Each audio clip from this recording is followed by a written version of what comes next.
உங்களில் ஒருவர் அவருக்கு பேரீச்சை மரங்களும் திராட்சை கொடிகளும் நிறைந்த ஒரு தோப்பு இருந்து அதன் கீழ் நீரருவிகள் ஓடிக்கொண்டிருக்கின்றன. அதில் அவருக்கு சகல வகை கனிகளும் உள்ளன. அந்நிலையில் அவரை வயோதிகம் பீடித்து விட்டது. சம்பாதிக்க இயலாத பலவீனமானவர்களான சந்ததிகளும் அவருக்கு இருக்கின்றனர். அப்போது நெருப்பை தன்னில் கொண்ட புயற்காற்று அதனை தொட்டது. பின்னர் அது கரிந்து விடுவதை அவர் விரும்புவாரா? நீங்கள் சிந்தித்து உணருவதற்காக அல்லாஹ் தன்னுடைய வசனங்களை உங்களுக்கு இவ்வாறு விளக்குகிறான். விசுவாசம் கொண்டோரே, நீங்கள் சம்பாதித்தவற்றிலிருந்தும் உங்களுக்கு பூமியிலிருந்து நாம் வெளிப்படுத்தியவற்றிலிருந்தும் நல்லவைகளை தர்மமாக செலவு செய்யுங்கள். இன்னும் அதில் கெட்டதை செலவு செய்ய நீங்கள் நாடாதீர்கள். காரணம், நல்லவை அல்லாததை உங்களுக்கு கொடுக்கப்பட்டால் வெட்க மேலிட்டால் அது விஷயத்தில் கண்மூடினவர்களாகவே தவிர அதை நீங்கள் எடுக்க கூடியவர்கள் அல்லர். மேலும் நிச்சயமாக அல்லாஹ் தேவையற்றவன், மிக்க புகழுக்குரியவன் என்பதை நீங்கள் அறிந்து கொள்ளுங்கள். நீங்கள் தர்மம் செய்வதால் ஷைத்தான் உங்களுக்கு ஏழ்மையை அச்சுறுத்தி மானக்கேடானதை கொண்டு உங்களை அவன் ஏவுகிறான். ஆனால் அல்லாஹுவோ தன்னிடமிருந்து பாவ மன்னிப்பையும் பேரருளையும் உங்களுக்கு வாக்களிக்கின்றான்.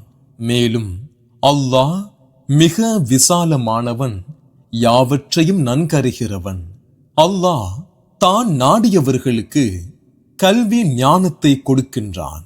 இன்னும் எவர் கல்வி ஞானம் கொடுக்கப்படுகின்றாரோ அவர் திட்டமாக அதிகமான நன்மைகளை கொடுக்கப்பட்டு விடுகிறார். மேலும் அறிவாளிகளை தவிர வேறெவரும் உபதேசம் பெற மாட்டார்கள். நன்மைக்காக செலவு வகையிலிருந்து நீங்கள் எதை செலவு செய்த போதிலும் அல்லது நேர்ச்சையிலிருந்து நீங்கள் எதை நேர்ச்சை செய்த போதிலும் அதனை நிச்சயமாக அல்லாஹ் நன்கறிவான். அன்றியும் அநியாயக்காரர்களுக்கு உதவி செய்வோர் இல்லை. தர்மங்களை நீங்கள் வெளிப்படையாக செய்தாலும் அதுவும் நல்லதே. மேலும் அதனை நீங்கள் மறைத்து ஏழைகளுக்கு நீங்கள் அதனை கொடுத்தால் அது உங்களுக்கு மிகச் சிறந்ததாகும். மேலும் அது உங்களுடைய சில பாவச் செயல்களின் விளைவுகளை உங்களை விட்டு போக்கிவிடும். நீங்கள் செய்பவற்றை அல்லாஹ் நன்குணர்பவன். நபியே, அவர்களை நேர்வழி நடத்தும் பொறுப்பு உம்மீதல்ல. எனினும் அல்லாஹ் தான் நாடியவர்களை நேர் வழியில் செலுத்துகின்றான். விசுவாசிகளே, நல்லதிலிருந்து எதனை நீங்கள் செலவு செய்த போதிலும் அது உங்களுக்கு பயன் தரக்கூடியதாகும். மேலும் அல்லாஹுவின் சங்கையான முகத்தை தேடியே அல்லாது நீங்கள் செலவு செய்யாதீர்கள். நல்லதிலிருந்து எதனை நீங்கள் செலவு செய்த போதிலும் உங்களுக்கு பூரணமாக திருப்பித் தரப்படும். மேலும் நீங்கள் அநியாயம் செய்யப்பட மாட்டீர்கள். விசுவாசம் கொண்டோரே, தர்மமானது அல்லாஹுவுடைய பாதையில் தங்களை முற்றிலும் போர் செய்வதற்கென அர்ப்பணம் செய்து தடுத்து வைக்கப்பட்டுள்ளார்களே, அத்தகைய ஏழைகளுக்குரியதாகும். தங்களின் சொந்த வாழ்க்கை தேவைக்கு பூமியில் பிரயாணம் செய்ய அவர்கள் சக்தி பெற மாட்டார்கள். அன்றி அவர்கள் பிறரிடம் யாசிக்காத அவர்களின் பேணுதலினால் அவர்களின் நிலையை அறியாதவர் அவர்களை சீமான்களென எண்ணுவர். அவர்களுடைய அடையாளங்களால் நீர் அவர்களை அறிந்து கொள்வீர். அவர்கள் மனிதர்களிடத்தில் வருந்தி கேட்க மாட்டார்கள். நல்லதிலிருந்து எதனை நீங்கள் செலவு செய்த போதிலும் நிச்சயமாக அல்லாஹ் அதை நன்கறிந்தவன். விசுவாசம் கொண்டோரே, தங்கள் செல்வங்களை தர்மத்திற்காக இரவிலும் பகலிலும் இரகசியமாகவும் வெளிப்படையாகவும் செலவு செய்கின்றார்களே, அத்தகையோர் அவர்களுக்கு அவர்களுடைய கூலி அவர்களுடைய இரட்சகனிடத்தில் உண்டு. அவர்களுக்கு மறுமையில் யாதொரு பயமும் இல்லை. இம்மையில் விட்டுச் சென்றதை பற்றி அவர்கள் கவலையும் அடைய மாட்டார்கள். வட்டியை உண்பவர்கள் ஷைத்தான் தீண்டியதால் எவனை அவன் நினைவிழக்கச் செய்தானோ அத்தகையவன் எழும்புவது போலன்றி வேறு வகையாக மறுமை நாளில் அவர்கள் எழமாட்டார்கள். அந்த நிலைக்கு அவர்கள் ஆளானது நிச்சயமாக வணிகமெல்லாம் வட்டியை போன்றதுதான் என திட்டமாக அவர்கள் கூறியதால்தான். மேலும் அல்லாஹ் வணிகத்தை ஆகுமாக்கி வைத்து அவன் வட்டியை ஹராமாக்கி தடுத்து விட்டான். ஆதலால் உங்களில் யாருக்கு தன் இரட்சகனிடமிருந்து வட்டியை பற்றி கண்டித்து உபதேசம் வந்து பின்னர் அதை விட்டு அவர் விலகிக் கொண்டாரோ, அவர் அதற்கு முன் வாங்கிச் சென்று போனது அவருக்குரியதே. இன்னும் அவருடைய காரியம் அல்லாஹுவின் பாலாகும். மேலும் இக்கட்டளை கிடைத்த பின் எவர்கள் வட்டியை எடுப்பதன் பால் திரும்பி விடுகிறார்களோ அவர்கள் நரகவாசிகள். அதில் அவர்கள் நிரந்தரமாக தங்கியிருப்பவர்கள். அல்லாஹ் வட்டியை அதில் எவ்வித அபிவிருத்தியும் இல்லாது அழித்து விடுவான். மேலும் தர்மங்களை அபிவிருத்தியை கொண்டு வளரச் செய்கின்றான். மேலும் பாவியான நிராகரித்துக் கொண்டிருக்கும் ஒவ்வொருவரையும் அல்லாஹ் நேசிக்க மாட்டான். விசுவாசம் கொண்டு நற்கருமங்களையும் செய்து தொழுகையையும் நிறைவேற்றி ஜகாத்தையும் கொடுத்தார்களே, நிச்சயமாக அத்தகையோர் அவர்களுக்கு அவர்களுடைய கூலி அவர்களின் இரட்சகனிடத்தில் உண்டு. மேலும் அவர்களுக்கு மறுமையில் எவ்வித பயமும் இல்லை.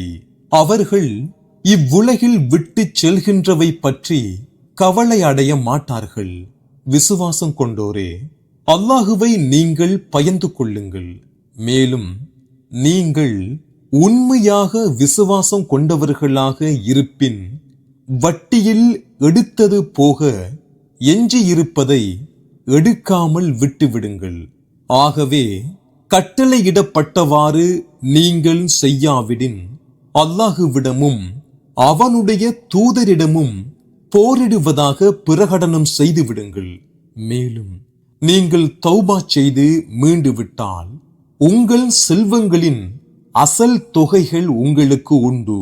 நீங்கள் அதிகமாக வாங்கி கடன் பட்டோருக்கு அநியாயம் செய்யாதீர்கள். அவ்வாறே நீங்களும் மூலத் தொகையை பெற்றுக்கொள்வதிலிருந்து அநியாயம் செய்யப்பட மாட்டீர்கள். மேலும் கடன் பட்டவர் அதனை குறிப்பிட்ட நேரத்தில் திருப்பித் தர முடியாதவாறு அவர் கஷ்டத்தை உடையவராக இருந்தால் கடனை தீர்க்கும் வசதி ஏற்படும் வரையில் எதிர்பார்த்திருத்தல் வேண்டும். மேலும் அதன் நன்மை பற்றி நீங்கள் அறிகிறவர்களாக இருப்பின் அதை கடன் பட்டவருக்கு நீங்கள் தர்மம் செய்து விடுவது உங்களுக்கு மிகச் சிறந்ததாகும். இன்னும் ஒரு நாளை பயந்து கொள்ளுங்கள், அதில் நீங்கள் அல்லாஹுவின் பக்கம் மீட்டப்படுவீர்கள். பின்னர் ஒவ்வொரு ஆத்மாவுக்கும் அது சம்பாதித்ததற்குரிய கூலியானதை பூரணமாக கொடுக்கப்படும். அதில் அவர்களோ அநியாயம் செய்யப்பட மாட்டார்கள். விசுவாசம் கொண்டோரே, நீங்கள் ஒரு குறிப்பிடப்பட்ட தவணை வரை நீங்கள் ஒருவருக்கொருவர் கடன் கொடுக்கல் வாங்கல் செய்து கொண்டால் அதை எழுதிக் கொள்ளுங்கள். மேலும் உங்களிடையே அதை எழுதுபவர் நீதத்தை கொண்டு எழுதவும். அவ்விருவரும் எழுத முடியாமல் எழுத்தாளரிடம் எழுதக் கோரினால் எழுத்தாளர் அல்லாஹ் அவருக்கு கற்றுக் கொடுத்தது போன்று நீதமாக அவர் எழுதுவதற்கு மறுக்க வேண்டாம். ஆகவே அவர் எழுதி கொடுக்கவும், இன்னும் எவர் மீது கடன் இருக்கிறதோ அவரே வாசகத்தை கூறவும், வாசகம் கூறுவதிலும் அதை எழுதுவதிலும் தன் இரட்சகனாகிய அல்லாஹுவுக்கு அவர் பயந்து கொள்ளவும், மேலும் அதில் யாதொன்றையும் அவர் குறைத்து விட வேண்டாம். எனவே எவர் மீது கடன் இருக்கின்றதோ அவர் அறிவற்றவராகவோ அல்லது நோய், முதுமை, சிறு பிராயம் போன்றதால் பலவீனமானவராகவோ அல்லது தானே வாசகம் சொல்ல சக்தியற்றவராகவோ இருந்தால் அவருடைய பாதுகாவலன் நீதமாக வாசகம் கூறவும், மேலும் நீங்கள் உங்களுடைய ஆண்களிலிருந்து நீதிவான்களான 2 சாட்சிகளை சாட்சிகளாக்கிக் கொள்ளுங்கள். அவ்வாறு இருவரும் ஆண்களாக இல்லாதிருந்தால் சாட்சியாளர்களில் நீங்கள் பொருந்தக்கூடியவர்களில் ஒரு ஆணும் 2 பெண்களும் சாட்சியாக்கப்பட வேண்டும். 2 பெண்கள் ஏனெனில் அவ்விருவரில் ஒருவர் மறந்துவிடலாம். அப்போது அவ்விருவரில் ஒருத்தி மற்றொருத்திக்கு நினைவுபடுத்துவாள். மேலும் சாட்சிகள் தாம் அறிந்ததை பற்றி கூற அழைக்கப்படும் போது அறிந்ததை கூற மறுக்க வேண்டாம். இன்னும் கடன் சிறிதாயினும் அல்லது பெரிதாயினும் அதன் தவணை வரையில் அதனை எழுதிக் கொள்வதில் சடைந்து விடாதீர்கள். இது அல்லாஹுவிடத்தில் மிக்க நீதியானதும் சாட்சியத்தை மிக்க உறுதிப்படுத்தக்கூடியதும் நீங்கள் சந்தேகிக்காமல் இருப்பதற்கு மிக்க நெருக்கமானதுமாகும். நீங்கள் உங்களுக்கிடையில் உடனுக்குடன் செய்யும் ரொக்கமான வியாபாரமாக இருந்தாலே தவிர அப்போது அதனை நீங்கள் எழுதிக் கொள்ளாமலிருப்பது உங்கள் மீது குற்றமல்ல. மேலும் ஒருவருக்கொருவர் ரொக்கமாக நீங்கள் வர்த்தகம் செய்து கொண்டால் சாட்சி வைத்துக் கொள்ளுங்கள். மேலும் எழுதுகிறவனோ சாட்சியோ தமக்கு சாதகமாக நடந்து கொள்ள வேண்டுமென துன்புறுத்தப்படக்கூடாது. இன்னும் நீங்கள் அவ்வாறு செய்தால் நிச்சயமாக அது உங்களுக்கு பாவமாகும்.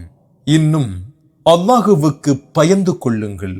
மேலும் அல்லாஹ் இது பற்றியவற்றை உங்களுக்கு கற்றுக் கொடுக்கின்றான். இன்னும் அல்லாஹுவோ ஒவ்வொரு பொருளை பற்றியும் நன்கறிகிறவன். இன்னும் நீங்கள் பிரயாணத்திலிருந்து கொடுக்கல் வாங்கல் செய்ய வேண்டிய நிலை ஏற்பட்டு அதனை எழுத எழுத்தாளரையும் நீங்கள் பெறவில்லை என்றால் கடன் பத்திரத்திற்கு பதிலாக கைப்பற்றப்படும் அடமானமாகும்.